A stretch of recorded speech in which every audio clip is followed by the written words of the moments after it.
Pavadinau savo šitą paskaitą ar pasikalbėjimą, kaip nuspėti rinkimų rezultatus šiek tiek provokuodamas.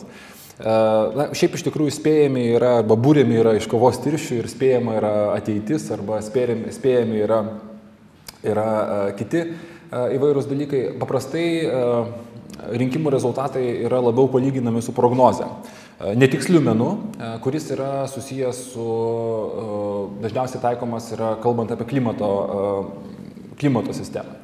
Kaip žinom, klimato sistema yra tokia sistema, kurią nuprognozuoti 3, 4, 5 dienom į priekį yra labai nesudėtinga, bet kaip kiekvieną kartą susidurėme su oro stebėjimais, jas nuspėti ilgesniam laikotarpiu, pavyzdžiui, mėnesio arba 2 galima, bet tos paklaidos gali būti labai didžiulės. Politinėje sistemoje ir žmonių pasirinkimuose, kaip ir klimato sistemoje, yra labai daug mažų veiksnių, kurie gali tapti labai dideliais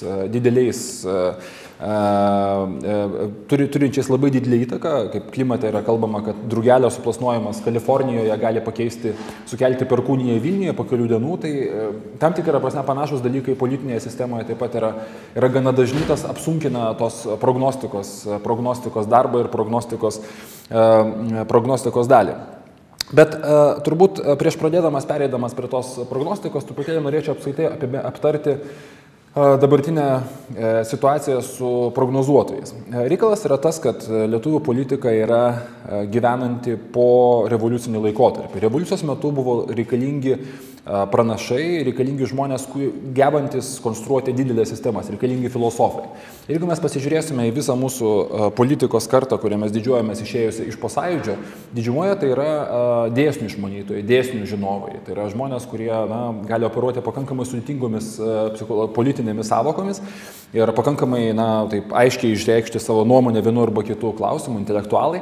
Bet tie politikai, kuriuos mes gerbėme. Bet bėda yra ta, kad politika iš tikrųjų, kaip rašo Artūras Zuokas Delfiuose, yra atstovavimas, tai yra darbas atstovauti. Seimo narys yra darbas atstovauti 21 000 rinkėjų, jų interesams, juos derinti tarpusavį ir bandyti juos kažkokiu būdu suvienyti. Tai štai reikalas yra tas, kad Lietuvos posąjūdinė politika, kurioje vyravo intelektualai, jinai yra labai gera daryti didelius apibendrinimus. Pavyzdžiui, kažkas vienas nubalsavo, sakysim, nubalsavo, kaip nepatiko kažkam, tai ir sako, viskas Lietuvoje krizė, 2 Lietuvos atsiranda staiga. Arba, pavyzdžiui, kažkam nepatiko, kaip nubalsavo, pavyzdžiui, kokie nors Vilniaus gyventojai ir tai sako, Vilniaus gyventojams moraliai neberūpi, ar, sakysim, Garliavoje klesti chaosas ir panašiai. Kitaip tariant, yra labai daug apibendrinimų, bet labai didelė problema atsiranda tada, kaip politika yra, kaip aš minėjau, menas, ne menas, bet tiesiog amatas dirbti su tais 21 000 rinkėjų. Ir tas 21 000 rinkėjų, jisai paprastai Lietuvoje būna labai tiesioginis bendravimas su juo arba įgūdžiai, kaip su jais bendrauti ir su jais kalbėtis, yra labai dažnai pamirštami. Čia sėdintis Andrius Romanovskis, lobistas, gali paliudyti, kad labai dažnai, kai vyksta pokalbiai su įvairiais politikos, kai priimami kažkokie sprendimai, kuriuose yra derinami įvairūs interesai, labai dažnas santykis politikoje būna, juk čia bus nepopuliaru, visuomeniai tautai tai nepatiks, visuomeniai tai nepatiks, arba žmonės manęs neprivers. Tačiau politikas tiesiog net neišmano, kas visuomeniai gali patikti. Dėl tos priežasties jisai negali remtis visuomenės nuomonė, dėl to, kad tiesiog jis jos nežino. Arba jisai žino ją iš tokių anekdotinių dalykų. Teta Babutė iš Tauragės pasakė, kad iš tikrųjų čia nepopuliaru, tai turbūt taip negalima elgtis, nes kažkam tai nepatinka. Ir ta mūsų politika dėl to yra, aš kaip minėjau, aukštame lygyje mes galime sakyti, kad mes ir politologijoje turim gana tokį, kaip čia pasakyti, apibendrinimus ir pakankamai aukštą politikavimo lygį. Dabar įgyvendinimo lygmenyje mes labai dažnai turime labai daug nuspėjimų ir mitų. Ir iš ten atsiranda visokios istorijos apie juodasias technologijos, kurios mįslingai pakeičia rinkimų rezultatus per naktį. Aš niekuomet nenustosiu ginčytis dėl, pavyzdžiui, Rolando Pakso rinkiminės kampanijos, kuri Lietuvos visuomenės ir daugelio politologų galvose yra juodųjų technologijų karaliavimo pavyzdys. Kur ten kažkokiu būdu atvažiavo rusų, ten Almaksas, reiškia, prideido kažkokių čia psichoanalitinių klipų, sukėlė ten krizę ir panašiai. ir tokiu būdu paveikė labai stipriai rinkimų rezultatus, nes visi manė, kad Adamkus laimės, o gavosi, kad jisai nebuvo išrinktas. O ta kampanija tiesiog yra gana paprastas, sakyčiau, klasikinis pavyzdys gerai organizuotos kampanijos, kurie tiesa buvo kažkokių keistų labai neaiškių, tokių, kaip čia pasakyti, neaiškių temų, neaiškių darbų, kurie ko gero neturėjo jokios įtakos rinkėjų pasirinkimui, bet įsirėžė į atmintį, sakė, štai kaip turi veikti juodosios technologijos, čia yra šitaip. Tai tokie matymai apie juodasias technologijas, jie kyla iš dviejų dalykų. Pirmas dalykas, jie kyla iš nesugebėjimo suprasti, ko iš tikrųjų nori rinkėjai ir kodėl rinkėjai iš tikrųjų padarė vieną arba kitą pasirinkimą. Ir antras dalykas, nesugebėjimo suprasti ir tada sako, jeigu aš nesugebu suprasti, tai man geriau pasakyti, kad čia juodosios jėgos, Rusija, nežinau, ten Rusija, durni rinkėjai, emigruojanti Lietuva, pensininkai, kas nori, ta prasme, juodos mėgstosios beretės, nubalsavo ir tokius dalykus padarė. Antras dalykas, iš ko tai kyla taip pat iš tokio, kaip čia pasakyti, bandymo pridengti savo pačių nekompetenciją. Prasme, yra kur kas lengviau pasakyti, kad kažkas tau sutrukdė padaryti tokiam geram politikui, kaip tu sutrukdė laimėti šitos rinkimus, negu kad tą kompetenciją kažkokiu būdu paimti ir bandyti įsiaiškinti realias priežastis, dėl kurių vienas arba kitas rinkiminis rezultatas buvo pasiektas. Tai aš norėjau pasakyti, kad profesionalumo politikoje yra labai nedaug. Mes turim daug fizikų, daug ekonomistų, mes turim mažai vadybininkų, mažai inžinierių. Aš asmeniškai, mano darbas yra inžinierija. Aš nesprendžiu, ar teisingas dėsnis ar neteisingas dėsnis. Mano darbas, kurį aš darau versle, pačiu politiką nedirbu, yra galvoti būtent apie, jeigu dėsniai yra tokie, tai kaip vis dėlto teka. Koks konkretus dalykas pasiekė vieną arba kitą pasiekė veiksmą. Ir kai tu dekonstruoji, dėl ko vienas arba kitas dalykas reiškinys atsitiko, labai greit paaiškėja, kad ten sąmokslų teorijų nėra, dažniausiai 95% tų visokių neaiškių, nesuprantamų, sudėtingų dalykų yra paaiškinami labai paprastais veiksniais, kurie vieną arba kitą akimirką ėmė ir rinkėjo galvoje paėmė ir suveikė. Tai kalbėdamas 20-mečio progą, Tarptautinių politikos mokslo instituto, aš labai norėjau iš tikrųjų pasakyti, kad man atrodo, kad tos mistifikacijos politikoje yra ženkliai per daug ir politikoje, ir tarp politologų, tai pasakius, yra ženkliai per daug tos tokios, kur maždaug sugalvoji vieną hipotezę, paskui ją panaudoji dar kažkur kitur ir paskui jau iš to išeina pasaulio užkariavimo arba žlugimo sistema. Ir labai mažai tiesiog paprastos analizės. Paprasčiausios analizės, kur tiesiog racionaliai pasiėmė ir sakai, gerai, Artūras Zuokas laimėjo 20% rinkėjų balsų Vilniuje. Ar tie rinkėjai balsavo dėl to, kad, kaip buvo sakyta, Vilniečiams nereikalinga morali politika? Turbūt, kad ne. Turbūt, kad žmonėms reikalinga morali politika, tiesiog jie balsavo Zuoką dėl kažkokių kitų priežasčių, kurios rinkimų dienos pasirodė esančios svarbesnės. Ar tai reiškia, kad jie balsuos už Zuoką, jeigu Zuokas baltiruosis į premjero postą? Labai klausimas, ar tai pasitiks. Galbūt jie balsuos, bet bent jau pagal tai, kaip jie balsavo už Zuoką Vilniaus miesto mero kėdėje, kas yra kur kas geriau suvokiamas dalykas. Ar žmonės balsuotų už Viliją Blinkevičiūtę kaip tiesiogiai renkama socialinės apsaugos ir darbo ministrė? Mano nuomonė, tai būtų vienas stipriausių kandidatų. Ar žmonės balsuotų už Viliją Blinkevičiūtę kaip prezidento postą? Mes turim puikų pavyzdį. Vilija Blinkevičiūtė surinko 15% rinkimuose dalyvavusių asmenų. Kitaip tariant, suprasti, išanalizuoti tam tikrus dalykus, nėra tokio dalyko kaip populiarumas viskam, yra populiarumas tam tikram postui ir žmonės taip pat vertina. Ar jie balsuotų už Grigaravičių tiesioginėse rinkimuose policijos komisaro postą? Ko gero taip.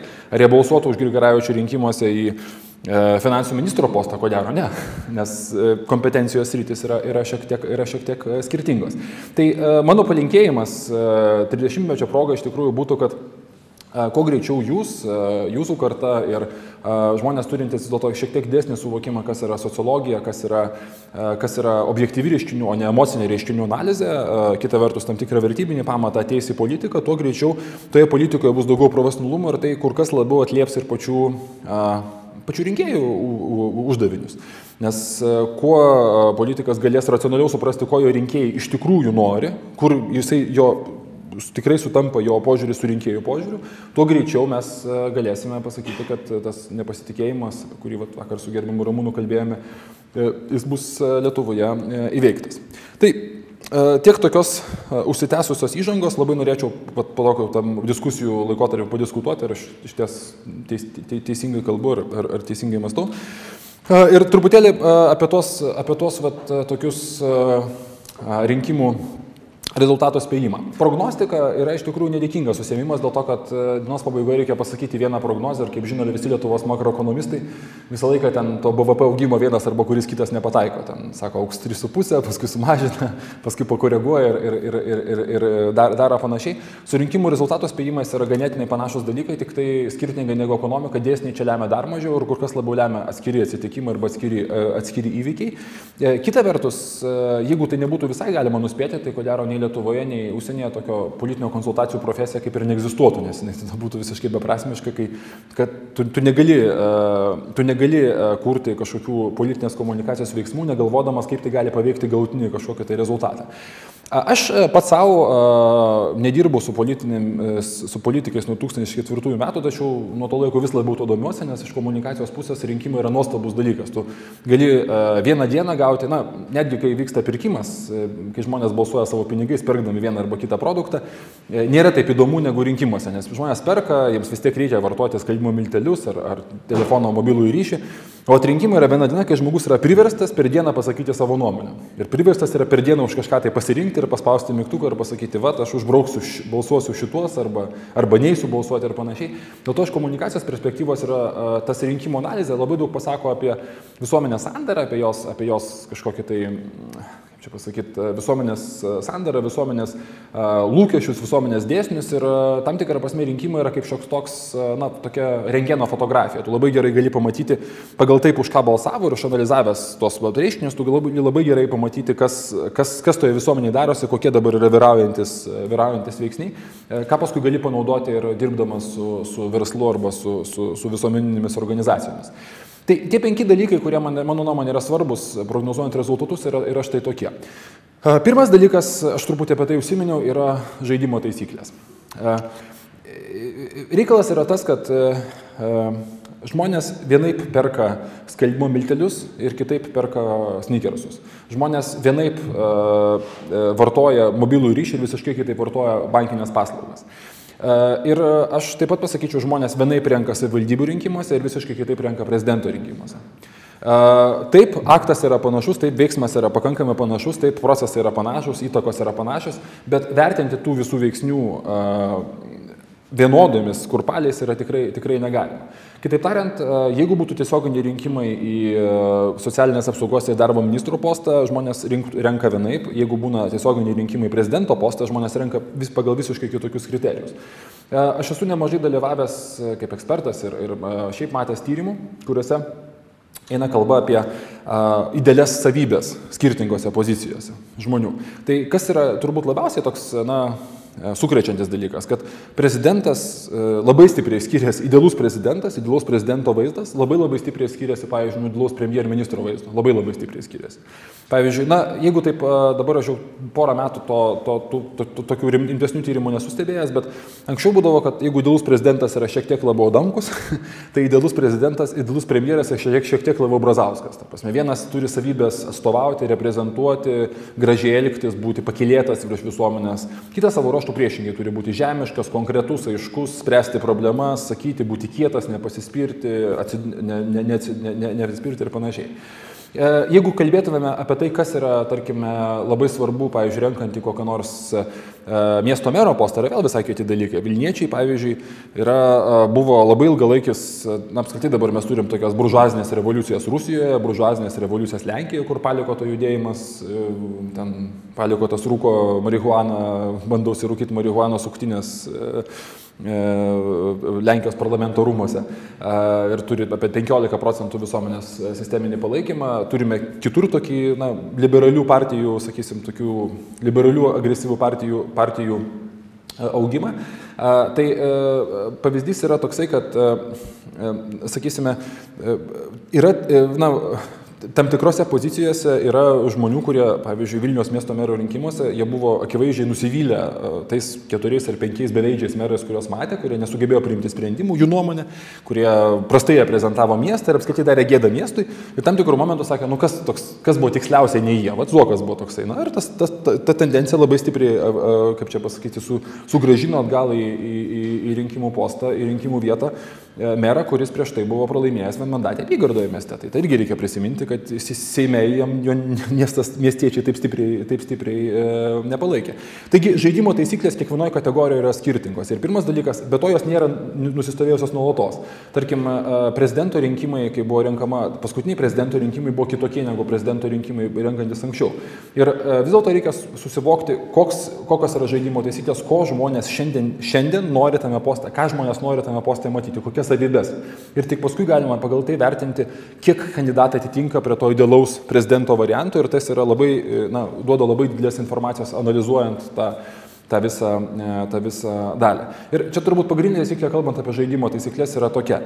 Piliečiai nėra kvaili, jie nėra blogi. Aš nežinau nei vieno žmogaus, kuris, ta prasme, yra tas toksai įvaizdis, ar ne, ateina čia protesto rinkėjas. Kas yra protesto rinkėjas? Pikta bobutė, kuri ateina, sako, nuo dabar aš jums visiems duosiu, žinai, ir prabalsuoja už tam, nežinau, mafijos kandidatą. Tai nėra tokio rinkėjo. Piktoji bobutė, kuri sako, aš jums dabar visiems duosiu, iš tikrųjų yra labai racionalus žmogus, kuris savo širdyje labai trokšta, kad su jie gražiai kalbėtųsi, kad jie išaiškintų ir jinai balsuoja pagal tos pasirinkimus, kuriuos jinai turi. Ir jinai niekada nemano, kad jinai yra ekstremistė, jinai balsuoja už pačius labiausiai ekstremalius kandidatus. Jinai visą laiką mano, kad jinai yra centristė, yra dar ekstremalesnė už ją ir yra mažiau ekstremalus už ją. Kitaip tariant, žmonės nėra kvaili, mes tiesiog nesuprantame jų motyvacijos. Žmonės tokiuose dalykuose kaip rinkimai, kuriuose reikės įskelti, nueiti, jie daro sprendimus pakankamai gerai apgalvoję ir pakankamai daug įsigilinę. Mes kartais net galime nustebti, kiek tie balsuojantis rinkėjai yra per daug įsigilinę į kategoriją. Ta prasme, kiek jie gerai žino, kas tenais vyksta, įsigilinimas į kategoriją atskira tema, dar truputį apie tai pasikalbėsim. Tai žaidimo taisyklės. Antras dalykas yra skaičiai. Suprasti skaičius. Iki šiol tarp politikos profesionalų susidūrė turiu omeny, tarp esančių politikos susidūrė su vienu žmogum, kuris supranta skaičius, jis jūsų aliumnis Jonas Urvila. Kitų žmonių, kurie matytų, suprastų skaičius, man nėra tekę šiandienai pasimatyti. Aš turiu omeny, suprasti skaičius yra toksai.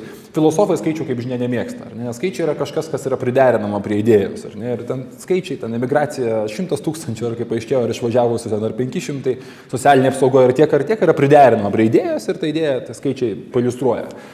Dabar inžinieriai, tokie kaip aš, mes skaičius mėgstame, mes skaičius mylim, mes stengiamės jų žinoti kuo daugiau, juos matytis, žiūrėti, mylėti ir matyti taip. Ir labai dažnai skaičiai pasako, tai tiesiog, nežinau, pusvalandis praleistas su prieinama informacija, kurią galima gauti laikraščiuose, pasako žymiai daugiau negu galima jos tikėtis rasti kažkokiais ten, nežinau, pasikalbėjus su būrėjais.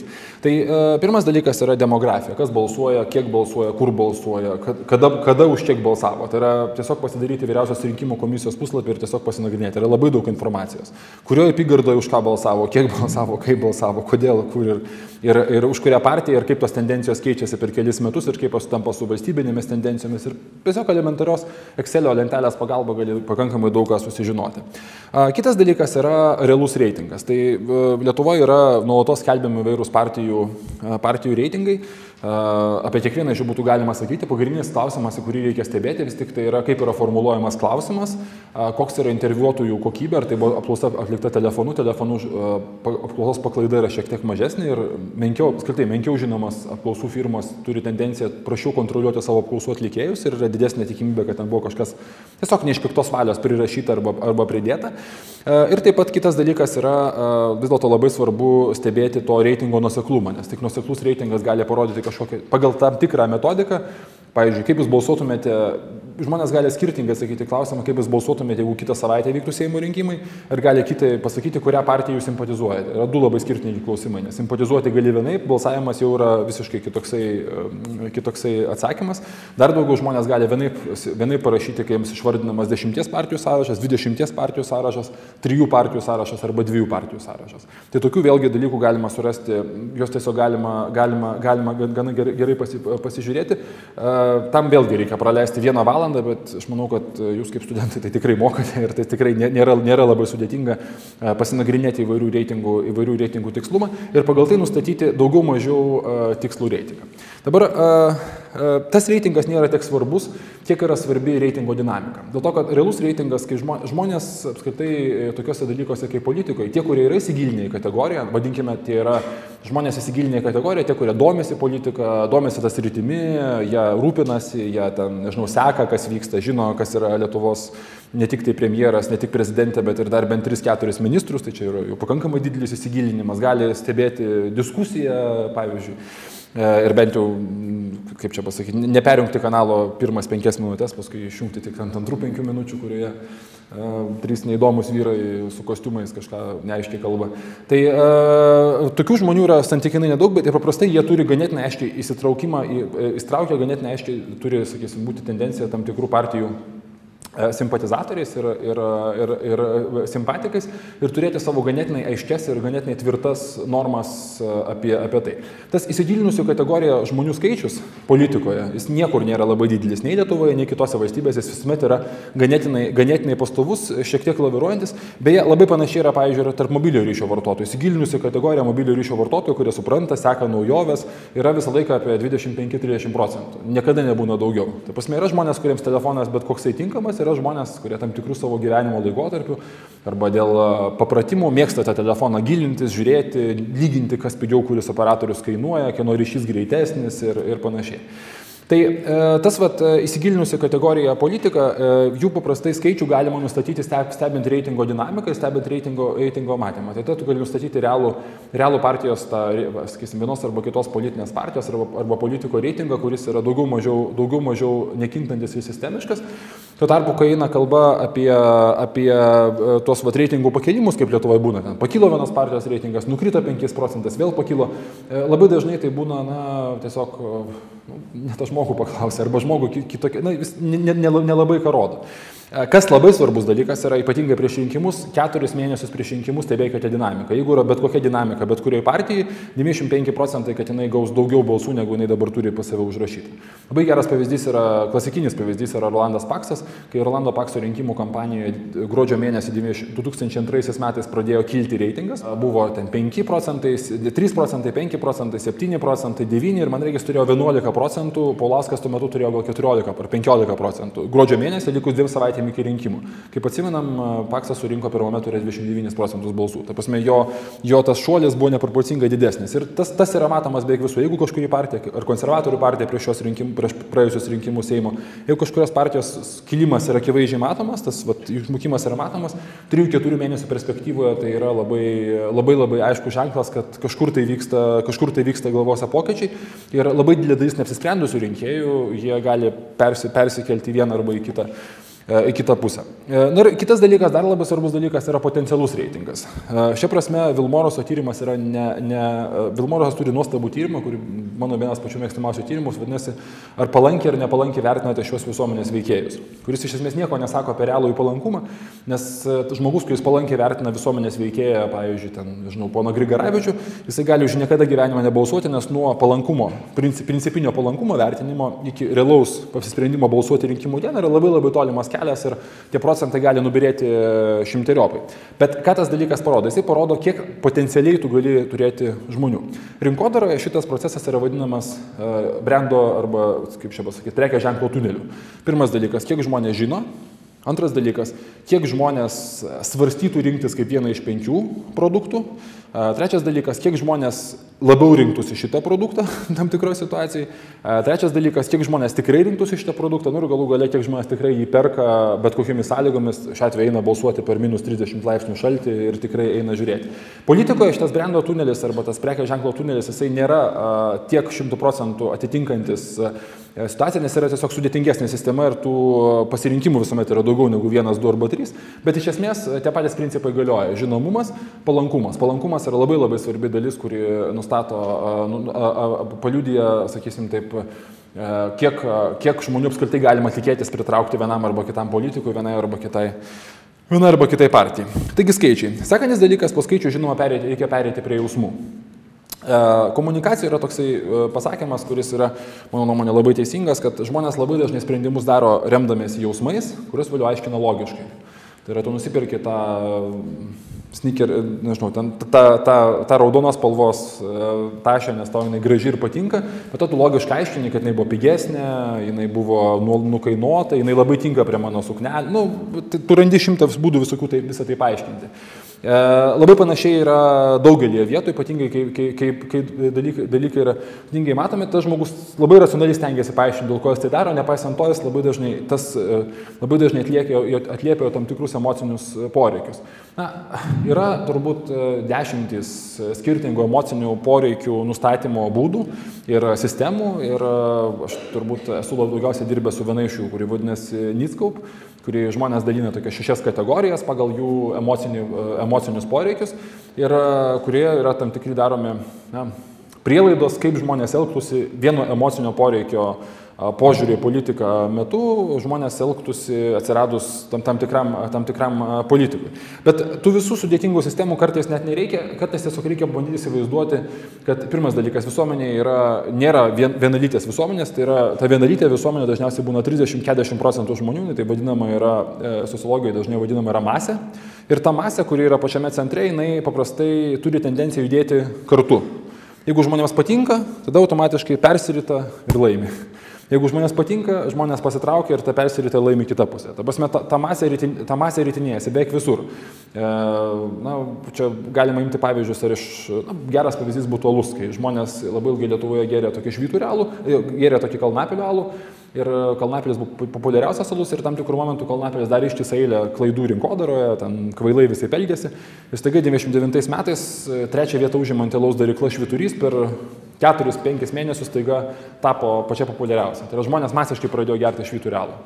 Ir visi aiškino, kad dėl to, kad švyturys yra skanesnis, bet ten procesas nebuvo toks paprastas. Ta prasme, ten buvo ištisai eilė emocinių persiskustymų, staiga, kai žmonės sakė, kad jo, mums netoksai tinka alus, mums toksai labiau tinka ir jisai mums labiau atitinka tai, kas mes esam, tai su kuo mes norim sėti, nes alus yra labai, kaip produktas yra labai susijęs su žmogaus savęs identifikavimu.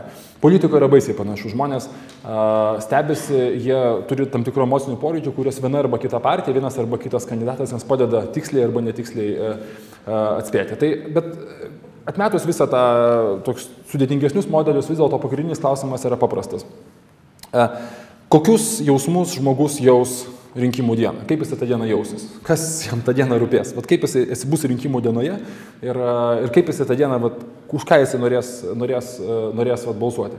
Aš labai gerai atsimenu, kai mes dirbom su Petro Auštrevičiaus kampanija, mano paskutinė rinkimų politinė kampanija, buvo atsimena toksai klipas už Petrą. Labai garsus ir įvairiai vertinamas.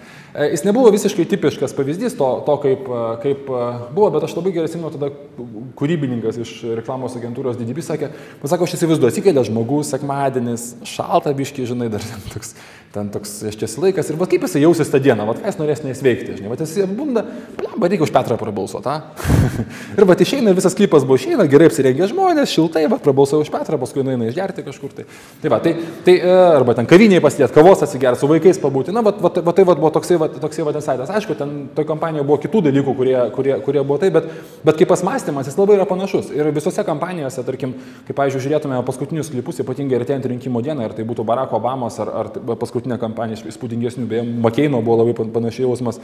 Dieną, vis dėlto, ką tu šiandien padarysi, pas amerikiečius yra labai didelis pasididžiavimo savim jausmas ir ten labai daug klipų yra apie tai, kad labai daug rinkiminių tokių stumimų yra apie tai, kad paskutinę dieną, kaip tu jausiesi, ką tu padarysi, tu šiandien išsirinkai tikrą geriausią Amerikos sūnų, karo belaisvį, McCainą eiti ir jauskis, ateik, atsikelk, žinai, ir būsi padaręs kažką tai geriau, tavo diena bus geresnė, šią dieną prabalsavus.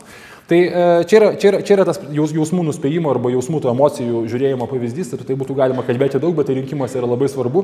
Ir žinoma, kadangi mūsų darbas yra prognozuoti, nuspėti tos rinkimus, mums labai yra svarbu stebėti vis tik tai, kaip įvairios rinkimų kampanijos, kaip įvairūs žmonės to bando tai dienai savo rinkėją kažkaip suprogramuoti arba bando jam pasakyti, arba nebando to padaryti ir iš ko galima iš karto daryti rezultatus, spėjimus, kiek procentų jisai gali prarasti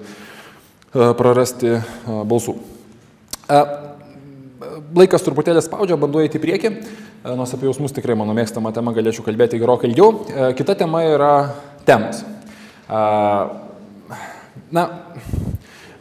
kiekvieni rinkimai yra toksai momentas, kai žmogus turi labai daug skirtingų pasirinkimų, jis turi labai daug skirtingų, rinkimai yra tam tikra prasme diena, kai tu gali spręsti labai daug savo problemų.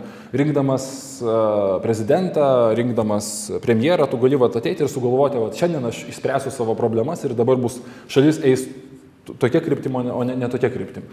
Lietuvoje viena iš bėdų yra ta, kad netgi verslininkai, aš jau nekalbu apie paprastus žmonės, labai prastai suvokia, kas jiems yra naudinga, kas jiems yra nenaudinga. Ir tas procesas susivokimo, kas yra pačiam naudingas, yra tik dabar ateinantis, tik šiuo metu ateina į viešąją politiką ir tokių dalykų kaip Facebookas pagalba ir panašiais dalykas, kai žmonės gali nesunkiai susirinkti su kitais žmonėmis, kuriems rūpi panaši tema ir sakyti, o mes šiandien paspauskime, kad už ją būtų balsuojama. Ir rinkimai tokių temų yra paprastai labai daug. Man rūpi mano laiptinė, man rūpi šildymo kainos, man rūpi kokie nors tenais, nuo tokių labai asmeninių mikrotemų iki tokių bendrų temų, tokių kaip man rūpi Lietuvos santykiai su Lenkija, man rūpi Lietuvos santykiai su Rusija, man rūpi Lietuvos įvaizdis pasaulyje, man rūpi, kad mes neapsigėdintume, man rūpi kiti dalykai, iki tokių makro temų, vertybinių temų, kurios yra, aš noriu, kad mano vaikai augtų visuomenėje, kurioje nebūtų propaguojamas homoseksualumas, arba aš noriu, kad mano vaikai augtų lygiavertėje visuomenėje, liberalioje visuomenėje ir panašiai. Tai tų temų ratas yra labai didelis. Reikalas yra tas, kad tos temos kartais labai gerai grupuojasi, kartais prašiau grupuojasi. Tai prasme, labai dažnai politikai, sakysim, taip sako, čia mes visur vienodi esam, čia visur viskas kaip turi būti, teisingai turi būti. Ir vienas sprendimas. Nors dažniausiai vieno sprendimo nėra, yra arba tu už gėjų santuokas, arba prieš gėjų santuokas, yra polarizuojančios temas. Bet čia maždaug viskas taip, o mes turim vieną temą, kuri mus daro, aš labai fainas žmogus, aš jūs padėsiu spręsti šitas problemas. Čia yra Lietuvos politikų dalis. Jeigu pasižiūrėtumėm politinės kampanijas Jungtinėse Amerikos valstijose, dabar beje vyksta nuostabi rinkimų kampanija tarp 4 Amerikos respublikonų kandidatų, tiesiog žavinga, nuostabi drama, pasaka, ten kaip trilerį galima stebėti, kaip Saulėgrąža žiūri klipus, tiesiog nuostabu. Tai tose rinkimų kampanijose yra kalbama apie tuos dalykus, tos temas yra gryninamos ir sakomas, aš geriau atstovausiu tas temas negu jisai. Jeigu tau yra tikrai svarbu šitą temą, aš tai padarysiu geriau negu šitas vaponas, kuris tu nieko neturi bendro, jisai prastai jas darė, kongrese, bet to dar už tai nebalsavo, reiškiasi, ir su to nieko neturėjo bendro. Bet reikalas yra tas, kad čia yra dvipusis dalykas. Viena vertus politikai tas temas identifikuoja, žino ir bando jas sužadinti, kita vertus rinkėjai savo ruoštų jiems taip pat bando primesti tas temas irgi. Ta prasme, žiūrėk, sako, man ir dar 5000 žmonių yra labai svarbi tema, kad, nežinau, pavyzdžiui, mūsų mieste nebūtų statoma užteršta, reiškiasi, chemijos pramonė. Dėl to tu dabar darysi viską, kad man ir 5000 žmonių tos chemijos pramonės niekas neleistų statyti.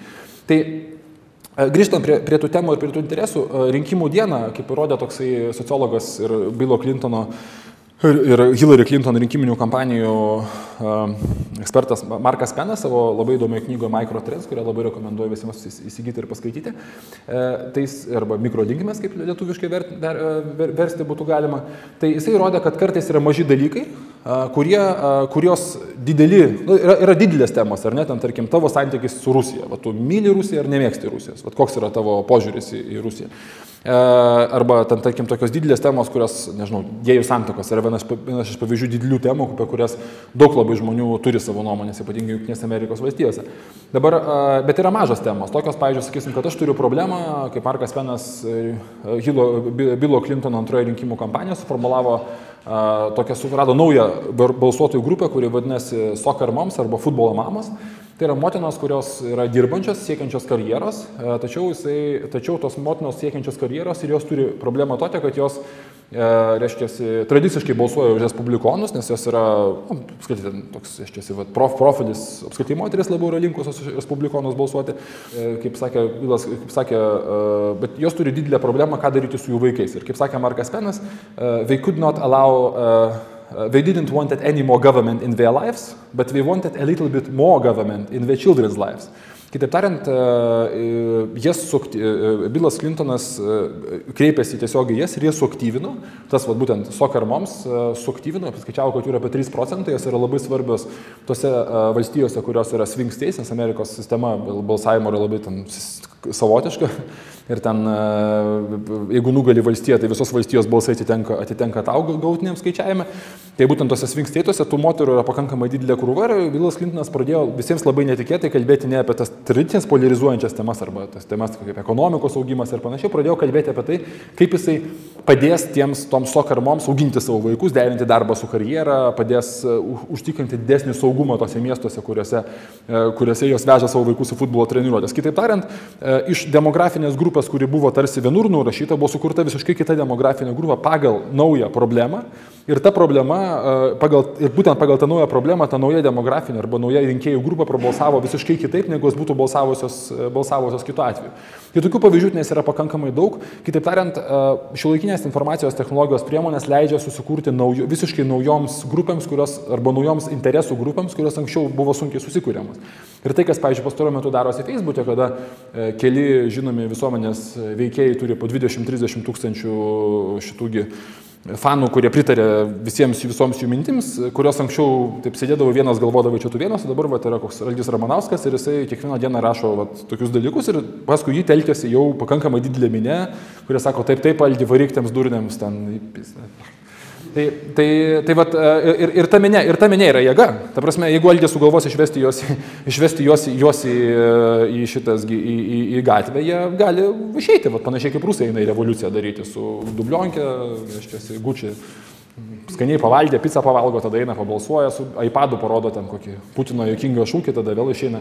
Ta prasme, yra visiškai, kaip čia pasakyti, visiškai keičiantis galios santykiams, tos mažos grupės gali tapti žymiai svarbesnės negu didelės grupės, nes apskritai tokio daikto kaip didelė rinkėjų grupė, kuri turi bendras vertybės, jinai yra vis mažiau įmanomas dalykas. Jinai įmanomas dalykas tik ten, kur žmonės turi nepakankamai daug informacijos, kur informacijos jie neturi galimybę pakankamai skleisti. Tai grįžtant prie tų temų, tokių temų, kurios gali būti svarbios mažoms grupėms ir jų suradimas ir išnaudojimas ir sugebėjimas jas polarizuoti ir padaryti taip, kad rinkimų dieną žmogus balsuotų ne kaip moteris, ne kaip Panevėžio gyventojas, ne kaip žmogus, kuriam, ten sakysim, kuris yra, pavyzdžiui, teigiamai vertina, kurio, tarkim, šeimoje yra buvę nomenklatūrinių ten kokio nors vyšių, jis teigiamai iš esmės vertina posovietinį laikotarpį ir visų kitų dalykų, bet gal, pavyzdžiui, prabalsuos, pavyzdžiui, kaip moteris auginanti vaikus. Ir čia yra klausimas, kokiu būdu tu taip gali pasiekti, kad kaip moteris auginanti vaikus iki 7 metų prabalsuotų būtent taip, o ne pagal savo visą kitą backgroundą, kuris yra buvęs anksčiau. Čia geras pavyzdys galėtų būti Davido Camerono kampanijos, kaip jisai nusprendė, kad jisai surado, kad jis labai norėjo taikyti centro rinkėjus, nes toriai turi apribotą savo rinkimų dalį ir labai daug yra žmonių, kurie sakys, mes niekada nebalsuosim už torius. Ir kai Davidas Cameronas pradėjo taikyti rinkėjus, jis surado, kad būdas į centro rinkėjus yra per žaliasias pažiūras. Nes žaliosios pažiūros jiems, centro rinkėjams yra pakankamai svarbios ir vienas iš labai didelių Davido Camerono tokių rėmėjų buvo, kad jisai jiems davė tokį centristinį, reiškiasi, Grenlandiją važiavo, ten kovoja prieš klimato atšilimą, visai jie patikėjo, jis buvo nuoširdus tai darydamas ir tas jam atvedė per rinkimus tuos 6-7% balsų, kuriam trūko, tiesa, liberaldemokratų taip pat reikėjo priimti koaliciją. Tai apie temas šiek tiek, temos yra mikrotemos, mėnesio temos arba aktualijos ir jų kažkoks reagavimas ir taip pat yra, aišku, vertybinės temos. Ir tada reikia vertinti, kiek tos temos yra, apie kurias kalba rinkėjas, yra aktualios, kiek jos yra žinomos ir kiek jos yra siejamos tam tikrų rinkėjų, nes kartais būna, kad mažiau žinomi politikai labai daug kalba apie temą, o paskui iš jos pasinaudoja tik tas politikas. Čia geras pavyzdys galėtų būti iš rinkodaros, truputį kitos perspektyvos. Pavyzdžiui, Tele2 visą laiką rėkia, kad maža kaina yra svarbiausia, bet niekas jos nekreipia dėmesio. Nežinojo, kad Omnitelio kokybė yra žymiai geresnė. Bet kai Omnitelis pradėjo rėkti, kad iš tikrųjų ne, mūsų kaina yra mažiausia ir tai yra svarbiausia, tai vis sakė, Omnitelis sako, kad kaina yra svarbiausia, faina, tad mes pereikime į Tele2, nes ten pigiau. Tai čia yra geras labai pavyzdys, kai tu įvažiavęs į kito teritoriją gali tik tai jam padėti, pats nebūdamas pakankamai stiprus, kad perimti ir tapti svarbiausias, nes politikoje arba bet kokiuose pasirinkimuose yra tik vienas pasirinkimas, kuris galų gale laimi ir rinkėjai nemėgsta mažų dalykų. Ir paskutinis aspektas, kurį žiūrėti, kaip nuspėti rinkimų ar prognozuoti rinkimų rezultatus, yra mobilizacija. Aš esu matęs sėkmingų rinkimų štabų ir nesėkmingų rinkimų štabų ir Lietuvoje ir užsienyje. Ir galiu pasakyti, kad sėkmingas rinkimų štabas yra matomas ir nesėkmingas irgi yra matomas. Tu labai gerai gali matyti, kuris štabas yra sėkmingas, kuris yra nesėkmingas. Rinkimų kampanijos, reklamonės kampanijos labai dažnai taip pat parodo labai iš karto rinkimų kampaniją, kuri pasiseks, kuri nepasiseks. Vis dėlto kūryba, rinkimų kampanijų kūryba, reklamos arba visa agitacinė medžiaga vis tik tai yra kūrybinis procesas ir kartais tiesiog gali nepavykti. Ir taip mes galime tikėtis, kad, pavyzdžiui, socialdemokratai arba konservatoriai Lietuvoje ir be visiškai jokių rinkiminių kampanijų, ką beje pakankamai sėkmingai yra rodinėję šios abi partijos, gali surinkti savo rinkėjų skaičių, kurie tiesiog, sakys, nėra daugiau už ką ir čia pasirinkimas yra nedidelis ir panašiai. Tačiau jeigu mes kalbame apie vidurio elektoratą masę, kuri nėra apsisprendusi, o tokio elektorato, kuris neturi aiškaus supratimo, kaip balsuoti, yra labai daug ir įvairiais tyrimais galime priskaičiuoti jo nuo 40 iki 65% Lietuvoje. Ir tiesiog tos rinkiminės agitacijos medžiagos, viliojančios neapsisprendusius žmonės arba neprisirišus prie vienos ar kitos partijos žmonės, rinkimų kampanijos yra labai matomas.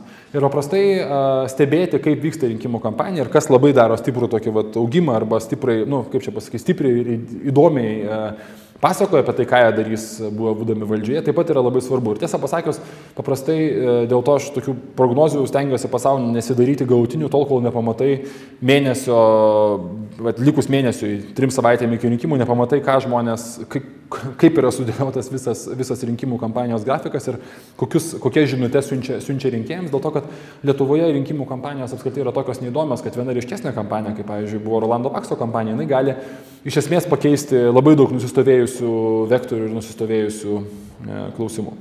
Tai trumpai pasakiau viską, ką buvau pasirašęs, bet labai mielai laukčiau jūsų klausimų.